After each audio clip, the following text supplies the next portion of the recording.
ছাত্ররা নিশ্চয়ই তোমরা সবাই ভালো আছো এবং বাড়িতে পড়ছো সবাই।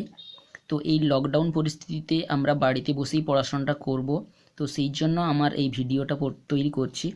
তো আমরা অষ্টম শ্রেণীর ইতিহাসটাতে যেটা পড়াচ্ছিলাম, উপনিবেশিক অর্থনীতির যে চরিত্র, অর্থাৎ উপনিবেশ থেকে কি করে ব্রিটিশ ইস্ট ইন্ডিয়া কোম্পানি অর্থটাকে শোষণ করছিল।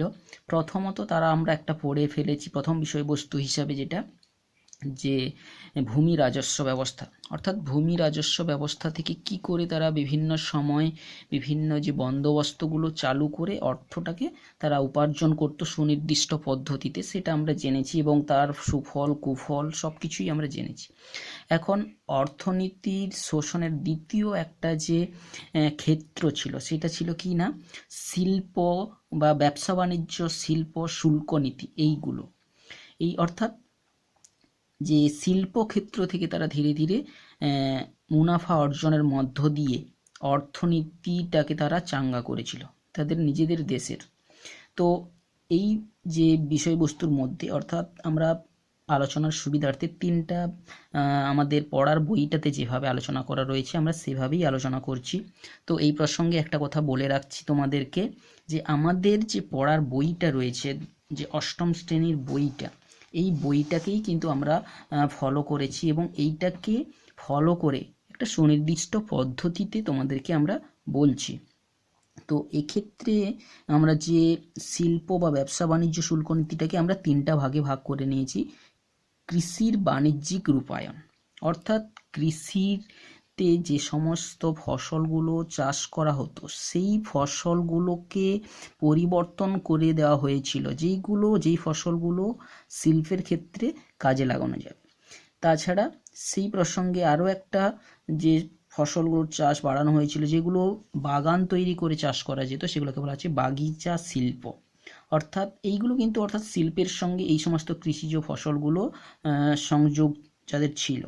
আর কি, যে সুনির্দিষ্ট নীতি তারা নিয়েছিল, কতগুলো শুল্ক নীতি, অর্থাৎ এই শিল্পের কারখানাতে উৎপন্ন হওয়া যে দ্রব্যগুলোকে বিদেশে রপ্তানি আমদানি প্রভৃতি ক্ষেত্রে বিভিন্ন নীতি নেওয়ার ফলে কিন্তু সেই নীতিগত কারণের জন্য কিন্তু প্রচুর মুনাফা অর্জন হতো।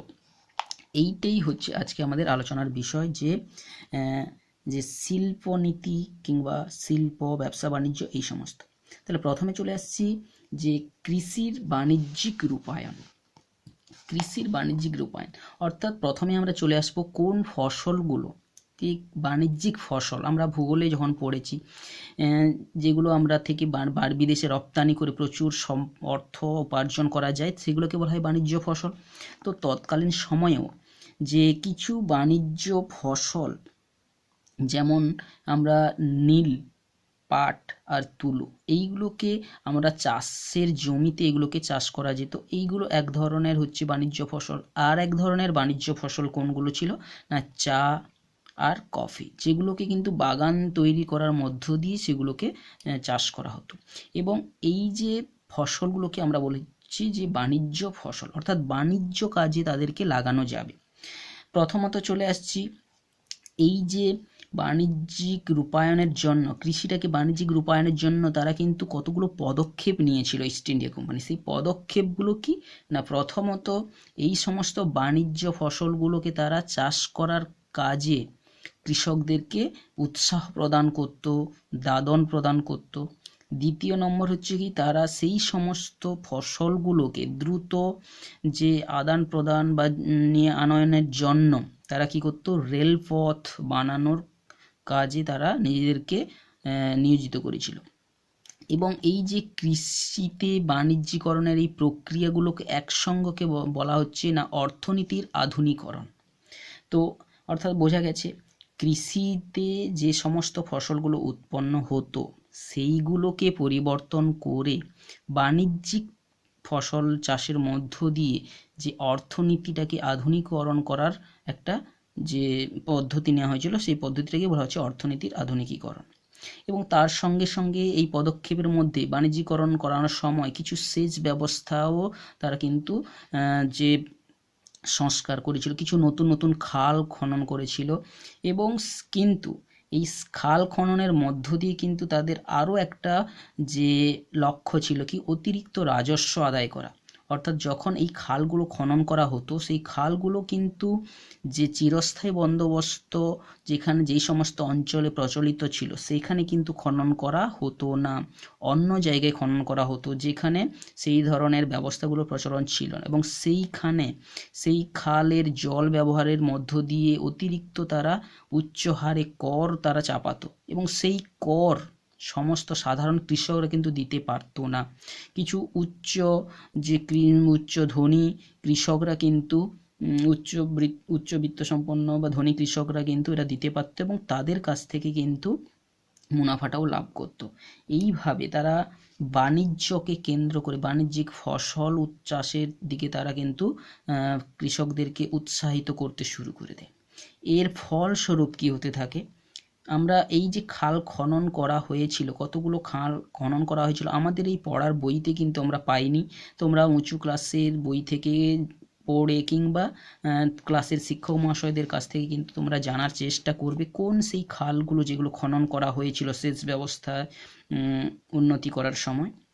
তবে এই প্রসঙ্গে একটা কথা বলে রাখা দরকার যে সেচ ব্যবস্থার উন্নতি করার প্রকৃত তাদের কিন্তু লক্ষ্য ছিল না, অর্থাৎ কৃষিজ ফসল যাতে করে প্রচুর পরিমাণে উৎপন্ন হবে সেইটাই তাদের লক্ষ্য ছিল না, তাদের লক্ষ্য ছিল কিন্তু ভিন্ন ধরনের। সেই জন্য প্রয়োজনের তুলনায় সেচ কিন্তু খুব বা খাল খনন কিন্তু খুব কম পরিমাণে হয়েছিল। তো সেই রকম কিছু উদাহরণ যদি থেকে থাকে তোমরা স্যারেদের কাছ থেকে জানার চেষ্টা করবে সেই কি সমস্ত খালগুলোর নাম। তো এই যে কৃষির বাণিজ্যিক রূপায়নের ফল এবারে আমরা জানার চেষ্টা করব। কৃষির বাণিজ্যিক যখন রূপায়ণ করা হতে থাকে তখন আমাদের কিছু ফলাফল আমাদের লক্ষ্যে পড়বে, যেগুলো কি যে কৃষক সমাজের মধ্যে একটা ভেদাভেদ তৈরি হয়ে যাবে। প্রথমত কি যে সাধারণ কৃষক যারা কিন্তু বেশি কোনো মূলধন বিনিয়োগ করতে যারা জানে না বা যাদের শিক্ষা সেই ধরনের নেই, যারা প্রয়োজন কী ধরনের ফসল চাষ করলে মুনাফা বেশি হবে সেই ধরনের সাধারণ যে অভিজ্ঞতাগুলো নেই তারা পরিণত হয়ে যাবে সাধারণ কৃষকে। আর যারা যে সমস্ত কৃষকরা কিন্তু তাদের এই বোধ বুদ্ধিগুলো থাকবে, যারা মূলধন বিনিয়োগ করতে পারবে তারা কিন্তু আর্থিকভাবে শক্তিশালী কৃষকে পরিণত হবে। এইভাবে কৃষক সমাজে একটা কিন্তু ভেদাভেদ তৈরি হয়ে যাবে। দ্বিতীয় আর একটা ফলাফল আমরা যেটা বুঝেছি, এখানে কিছু কিছু কৃষকরা কিন্তু শ্রমিক কৃষকে পরিণত হয়ে যাবে, কৃষক শ্রমিকে পরিণত হয়ে যাবে। অর্থাৎ যে সমস্ত কৃষকেরা সেই পরিমাণ আর মুনাফা অর্জন করতে পারছে না তারা কিন্তু ধীরে ধীরে সঠিক যে রাজস্ব প্রদান বা খাজনা পরিশোধ না করার জন্য তারা কিন্তু ধীরে ধীরে বর্গাদার চাষিতে পরিণত হবে এবং ভাগ চাষিতে পরিণত হতে থাকবে। অর্থাৎ নিজেদের যে কৃষি জমিগুলো ধীরে ধীরে তারা কিন্তু হারাতে থাকবে। এই দুটো কিন্তু আমরা প্রধানত দুটো ফল আমরা লক্ষ্য করছি। তাছাড়াও কিন্তু এই যে কৃষির বাণিজ্যিক রূপায়ণ করতে গিয়ে যে ফসলগুলোর চাষের কথা আমরা বলেছি, বিশেষ করে কৃষি জমিতে যেগুলো করা হতো নীল কিংবা তুলো, নীল চাষটা বিশেষ করে বাংলাতে হতো। আমাদের বাংলা অর্থাৎ বঙ্গদেশে যেখানটায় বর্তমানে বাংলা, বিহার, ওড়িশাকে নিয়ে যে প্রদেশটা ছিল সেখানে যে চাষ হতো বিশেষ করে নীল আর পাট চাষ। আর তুলো চাষটা কিন্তু হতো দক্ষিণ ভারতে। তাহলে এই চাষগুলোকে কেন্দ্র করে কিছু ফলাফল ঘটবে যেগুলো কি বলা হচ্ছে নীল বিদ্রোহ ঘটতে শুরু করবে বাংলাতে। আর দক্ষিণ ভারতে যেখানে তুলো চাষটাকে প্রাধান্য পেত, অর্থাৎ যেহেতু আমরা জানি যে তুলো চাষের জন্য উপযুক্ত পরিবেশ ছিল দক্ষিণ ভারতের কৃষ্ণ মৃত্তিকা, তো সেখানে তুলো চাষটা যথারীতি ভালো হতো এবং সেটাকে তারা ব্যবসা বাণিজ্যের কাজে ব্যবহার করত। কিন্তু সেইগুলো জায়গায় কিছু কিছু বিদ্রোহ ঘটতে দেখা যাবে। প্রথমত চলে আসছি নীল চাষকে কেন্দ্র করে কি করে নীল বিদ্রোহটা ঘটবে। তো নীল চাষ প্রথমের দিকে কিন্তু যখন হতো পশ্চিম যে বাংলায় কিন্তু জায়গা কেনার কোনো অধিকার যখন পায়নি ইস্ট ইন্ডিয়া কোম্পানির সরকার কিংবা হচ্ছে কোনো ইংল্যান্ডের কোনো ব্যবসায়ী বা কোনো জমিদার কেউ যখন জায়গা কেনার যে অধিকার পায়নি, অর্থাৎ তখন কিন্তু কি করতো যে তারা দাদন দিয়ে কৃষকদেরকে বেশি মুনাফা লাভের জন্য তাদেরকে প্ররোচিত করে দাদন দিয়ে 1788 খ্রিস্টাব্দের দিকে এই কাজটা তারা শুরু করেছিল, নীল চাষটা করানো জোর করে তারা শুরু করেছিল দাদন দিয়ে, আগে থেকে টাকা দিবে এবং তার বিনিময়ে নীল চাষ করবে। কিন্তু তখন কিন্তু এটা বাগিচা কৃষি হিসাবে কিন্তু নীল চাষটা করা হতো না। কৃষকদের সঙ্গে নীলকরদের কিংবা কোম্পানির যে কিন্তু ধীরে ধীরে সংঘাত বাড়তে থাকে, কারণ সঠিক মূল্য তারা পেত না, কম অর্থের বিনিময়ে যে নীল তার বিক্রি করতে বাধ্য হতো। কিন্তু ধীরে ধীরে এই নীল বিদ্রোহ ঘটে যাওয়ার পরে কিন্তু ওটা বন্ধ হয়ে যায়। অর্থাৎ এই বন্ধ হওয়ার অনেক কারণও ছিল। নীল চাষ বন্ধ হয়ে যখন রাসায়নিক পদ্ধতিতে নীল চাষটা শুরু হয়ে যাবে তখন কিন্তু ওর বন্ধ হয়ে যাবে এবং সঙ্গে সঙ্গে নীল চাষটাও গুরুত্ব হারাবে। তাছাড়া কিনা নীল বিদ্রোহ যেটা 1859-60 খ্রিস্টাব্দের দিকে ঘটে যাবে, সেটার ফলেও কিন্তু যে নীল চাষটা বন্ধ হয়ে যাবে। তো এইভাবে আমরা দেখব যে দক্ষিণ পূর্ববঙ্গে যেখানটায় বাংলা মানে পশ্চিম মানে যেটা বঙ্গদেশ, যেটা এখন বর্তমানে আগে নাম ছিল, সেখানে কিন্তু নীল বিদ্রোহটা সংগঠিত হবে। এবং কিন্তু এই যে ফলাফল কৃষির বাণিজ্যিকরণের ফলে কিন্তু আমরা দেখতে পেলাম কি সাধারণ কৃষক কিন্তু লাভবান হতে পারেনি, আর্থিকভাবে তারা কিন্তু পিছিয়ে যাচ্ছিল এবং সুযোগ সুবিধাগুলো বেশি পাচ্ছিল, আর্থিকভাবে সুযোগ সুবিধা পাচ্ছিল কিন্তু শক্তিশালী যে অর্থাৎ উচ্চবিত্ত যে কৃষকরা। তো যেমন হবে একটা আমরা নীল বিদ্রোহের কথা বললাম যে এই কৃষির বাণিজ্যিকরণকে কেন্দ্র করেই কিন্তু এই নীল বিদ্রোহটা ঘটবে, নীল চাষকে কেন্দ্র করে পূর্ব ভারতে, এবং দাদন প্রথা যেখানটায় শুরু করেছিলেন, ঠিক তেমনিভাবে দক্ষিণ ভারতে তুলা চাষ, যে তুলো চাষকে কেন্দ্র করে কিন্তু সেখানে একটা দাক্ষিণাত্য হাঙ্গামা ঘটবে 1875 খ্রিস্টাব্দে। তো তুলোটা কিন্তু রপ্তানি করা হতো আমেরিকায়, বিশেষ করে আমেরিকাতে যখন গৃহযুদ্ধ বাঁধবে সেই সময় কিন্তু তুলোর চাহিদা প্রচুর বেড়ে যাবে এবং সেই জন্য কিন্তু তুলো চাষ করার জন্য কৃষকদেরকে উৎসাহিত করা হবে সেখানটায়। এবং সেই সুযোগটা নেবে সাহুকর যে মহাজনরা, কিন্তু তারা অর্থ সাহায্য করবে কৃষকদেরকে। কিন্তু আমেরিকার গৃহযুদ্ধ সমাপ্ত যখন হয়ে যাবে তখন তুলোর দামটা কিন্তু ধীরে ধীরে হ্রাস পেয়ে যাবে, তখন প্রয়োজনের তুলনায় অর্থাৎ তুলো অতিরিক্ত হয়ে যাবে কিন্তু বিক্রি হবে কম। সেই জন্য কিন্তু যে তাদের কিন্তু সম্পত্তি ধীরে ধীরে হারিয়ে যেতে থাকবে কৃষকদের, কারণ তারা দাদন নিয়ে কাজ করেছিল, সেই দাদন তারা অর্থাৎ সেই যে সাহুকার মহাজনদেরকে অর্থ ফেরত না দিতে পারায় তাদের কিন্তু ধীরে ধীরে নিজেদের সম্পত্তিগুলো হারাতে থাকবে। তখনই সেইখানে একটা হাঙ্গামা আমাদের হবে, দাক্ষিণাত্য হাঙ্গামা যাকে বলা হচ্ছে। এবং যে সেই গৃহযুদ্ধটা যখন থেমে যাবে সেটা প্রায় 1870 সালের দিকে, এবং পরেই যখন তুলোর দাম পড়ে যাবে তখনই কিন্তু দাক্ষিণাত্য হাঙ্গামা হবে, যে ডেকান রাইট নামে পরিচিত।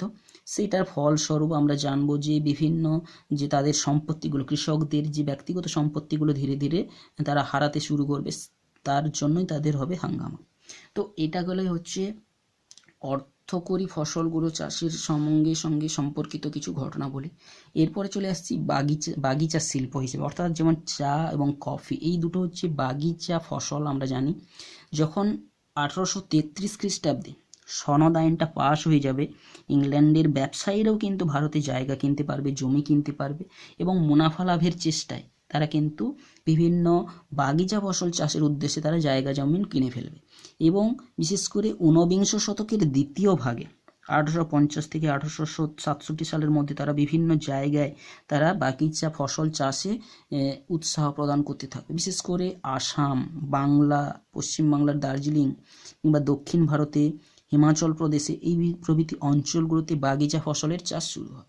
তবে কফিটা সাধারণত দক্ষিণ ভারতের চাষ হবে নীলগিরি পার্বত্য অঞ্চলে।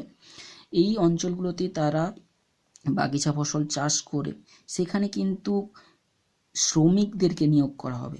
কৃষকরা যারা শ্রমিক হিসাবে পরিণত হয়ে যাবে, সেই শ্রমিকদের কম যে অর্থের বিনিময়ে তাদেরকে কিন্তু সেখানে প্রচুর পরিশ্রম করিয়ে সেখান থেকে মুনাফা অর্জন করতে শুরু করবে মালিক সম্প্রদায়রা। এইভাবে বিদেশি ইউরোপীয়রা কিন্তু ধীরে ধীরে প্রচুর পরিমাণে মুনাফা অর্জন করতে থাকবে। এবং এর ফলে কি হবে, যে মালিকদের যেখানে প্রচুর মুনাফা অর্জন হচ্ছে সেখানে কিন্তু ভারতীয় যে জনগণ যারা শ্রমিক হিসাবে সেই শিল্পের যে বাগিচাগুলোতে কাজ করতো তাদের কিন্তু যৎসামান্য মজুরি দেওয়া হবে। তাছাড়াও কিন্তু সেই মজুরি দানের মধ্যেও কিন্তু আবার বেতন বৈষম্য থাকবে। আমরা দেখব যে বেতন বৈষম্য, অর্থাৎ দেশীয় শ্রমিকদেরকে যে পরিমাণে বেতন দেওয়া হতো তার তুলনায় বিদেশি শ্রমিকদের মধ্যেও বেতন বৈষম্য ছিল। এবং এইভাবে যে একটা অর্থর বৈষম্য, বিশেষ করে দেশীয় অর্থ কিন্তু ধীরে ধীরে দেশের বাইরে চলে যাবে। এইভাবে অসমের চা বাগানে শ্রমিকদের দুঃখ দুর্দশার সীমা থাকবে না। সেই দুঃখ দুর্দশা, যে শোচনীয় পরিস্থিতিগুলোকে পর্যালোচনা করার জন্য ধীরে ধীরে শিক্ষিত সমাজ কিন্তু ধীরে ধীরে তাদের চোখে দৃষ্টিগোচর হবে এবং তাদের বিভিন্ন লেখনী এবং পত্রপত্রিকাতে ধীরে ধীরে আমরা জানব যে সেইগুলোর মধ্য দিয়ে ধীরে ধীরে কিন্তু জাতীয়তাবোধের বিকাশ ঘটতে শুরু করবে। এইটাই হচ্ছে বাগিচা, যে ফসলগুলোকে কেন্দ্র করে বাগিচা শিল্প। তৃতীয় আর একটা জিনিস যেটা আমাদের এই যে ব্যবসা বাণিজ্যকে কেন্দ্র করে যে অর্থনীতিটা পরিবর্তিত হতো, সেটা হচ্ছে কি, যে শিল্প বাণিজ্য শুল্ক নীতি। এখন শুল্ক নীতিটা কি, যখন ইস্ট ইন্ডিয়া কোম্পানি যখন ভারতে ব্যবসা বাণিজ্য করার জন্য প্রথম এসেছিল, অর্থাৎ পলাশি যুদ্ধের আগে, তখন কিন্তু তারা সাধারণত আমদানি করতো কি, ইংল্যান্ড থেকে দামি দামি ধাতু কিংবা নানান জিনিসপত্র তারা আমদানি করতো, অর্থাৎ সেখান থেকে তারা নিয়ে এসে এখানে বিক্রি করতো। আর রপ্তানি করতো, অর্থাৎ কি, যারা এখান থেকে নিয়ে গিয়ে তারা ইংল্যান্ডের বাজারে বিক্রি করতো। সেই রপ্তানি করতো কোনগুলো না, বিভিন্ন মশলাপাতি কিংবা কাপড়, সুতির কাপড়, এইগুলো তারা রপ্তানি করতো। এইভাবে তারা ব্যবসা বাণিজ্য করতো। কিন্তু এই যে ব্যবসায়ীদের বিভিন্ন সময় শিল্পনীতি নেওয়ার ফলে কিন্তু এই যে আমদানি রপ্তানি করা দ্রব্যের পরিবর্তন ঘটতে থাকবে। এই যে শুল্ক নীতিটা কি ছিল, শিল্প নীতিতে কি নেওয়া হয়েছিল না, ঔপনিবেশিক গঠনের পূর্বে নীতিতে এমন কোনো যে বাদ বিচার ছিল না, কোনো অতিরিক্ত শুল্কর কোনো ব্যাপার ছিল না। বিশেষ করে উপনিবেশ গঠনের পূর্বে কোনো শুল্কের সেরকম বৈষম্য ছিল না। কিন্তু যখনই ধীরে ধীরে ভারতটা ইংল্যান্ডের উপনিবেশ হয়েই যায়, তারপরে কিন্তু বিভিন্ন প্রকার দ্রব্যের উপর, ভারতীয় দ্রব্যের উপর, যে আমদানিকৃত দ্রব্য কিংবা রপ্তানিযোগ্য দ্রব্যের উপর অসম যে নীতি নেওয়া হয়, শুল্ক নীতি, বিশেষ করে ইংল্যান্ডের দ্রব্য যেগুলো ভারতে এলে মাত্র 2.5% কর দিতে হতো, সেক্ষেত্রে কিন্তু ভারতীয় কোনো যে সুতির কাপড় বা বস্ত্র যেগুলো ইংল্যান্ডের বিক্রি করতে যেতে হলে তাকে 40% কর দিতে হতো। অর্থাৎ বিভিন্ন ভারতীয় দ্রব্যের কিন্তু অনেক দাম বেড়ে যেত। তো সেই জন্য কি হতো, ধীরে ধীরে ভারতীয় উৎপন্ন যে বস্ত্রগুলো আর কিন্তু ইংল্যান্ডের বাজারে বিক্রি বন্ধ হয়ে যেতে লাগলো। তো এই যে শিল্পনীতি নেওয়ার পেছনে কারা দায়ী ছিল না, শিল্পনীতি নেওয়ার পেছনে দায়ী ছিল ব্রিটিশ সরকার ছিল এবং কোম্পানি। এরা পরস্পরের মধ্যে সমঝোতা করে কিন্তু এই শুল্ক নীতিগুলো নিয়েছিল। তো এই শুল্ক নীতিগুলো কিভাবে কখন নিয়েছিল না, আমরা একটা তথ্য তুলে ধরছি বই থেকে নিয়ে। 1720 সালের দিকে ব্রিটেনে প্রথম সুতির বা কাপড়ের ব্যবহারকে নিষিদ্ধ করে দেওয়া হলো। দ্বিতীয়ত কি করা হলো, 1757 সালের দিকে ভারতে যে ব্যবসা বাণিজ্য নিয়ন্ত্রণ নিজেদের হাতে তারা নিয়ে নেয়। আমরা জানি যখন 1757 সালে পলাশির যে যুদ্ধ ঘটে যাওয়ার পরে ভারতে ব্যবসা বাণিজ্য করার যে একচেটিয়া অধিকারটা কিন্তু আরও দৃঢ় করে ফেলেছিল কোম্পানি। এবং 1813 খ্রিস্টাব্দে আবার সনদ আইন যখন পাশ হয় তখন কিন্তু একচেটিয়া অধিকারটা চলে যায়, কিন্তু অবাধ বাণিজ্যের পথ যখন প্রসারিত করে দেওয়া হয়, অর্থাৎ অবাধে ইংল্যান্ডে শিল্প বিপ্লব ঘটে যাওয়ার ফলে উদ্ভূত যে শিল্প কলকারখানায় উৎপন্ন দ্রব্যগুলোকে, বিদেশে তৈরি দ্রব্যগুলোকে ভারতের বাজারে প্রচুর পরিমাণে বিক্রির সুযোগ পেয়ে যায় সবাই, তখন কিন্তু ধীরে ধীরে ভারতের যে ক্ষুদ্র কুটির শিল্পগুলো, ভারতের যে সুতির শিল্প, মসলিন কাপড়, তার কিন্তু ধীরে ধীরে যে ধ্বংসপ্রাপ্ত হতে শুরু করে। এবং এই যে শুল্ক নীতির প্রয়োগের মূল উদ্দেশ্যটা কি ছিল বা ভিত্তিটা কি ছিল না, বিশেষ করে আর্থিক মুনাফা লাভ করা। ভারত থেকে অর্থটাকে যাতে করে বেশি করে নিয়ে চলে যাওয়া যায়, রাজনৈতিক ক্ষমতার অপব্যবহার করেই কিন্তু তারা এটা করেছিল। বিশেষ করে তারা নজরদারি করে এই সমস্ত শুল্ক নীতিগুলোকে তারা আরও জোরদার করেছিল, যার ফলে কিন্তু যখন শিল্প বিপ্লব ঘটে যায়, সেই শিল্প বিপ্লবে ঘটে যাওয়ার ফলে অতিরিক্ত কলকারখানায় উৎপন্ন দ্রব্যগুলোকে যাতে সহজে তারা বিক্রি করতে পারে, সেই উদ্দেশ্যতেই কিন্তু তারা এই শুল্ক নীতিটাকে তারা নিয়েছিল। ইংল্যান্ডের ম্যানচেস্টার এবং ল্যাঙ্কাশায়ার এই দুটো জায়গাতে কিন্তু শিল্প বিপ্লব প্রভূত পরিমাণে কলকারখানা স্থাপিত হয়েছিল, যার দরুন কিন্তু শিল্প বিপ্লবটা ঘটেছিল। তো এই যে শিল্প বাণিজ্য শুল্ক নীতি নেওয়ার ফলস্বরূপ কি ঘটল, বাংলার 1 নম্বর কথা, বাংলার যে তাঁত শিল্প, ক্ষুদ্র কুটির শিল্প যেটা নামে পরিচিত ছিল, যেটা ভারতবাসীদের ক্ষেত্রে দ্বিতীয় প্রধান পেশা ছিল, এই যে তাঁত শিল্পটা, সেটাই কিন্তু ধ্বংসপ্রাপ্ত হলো।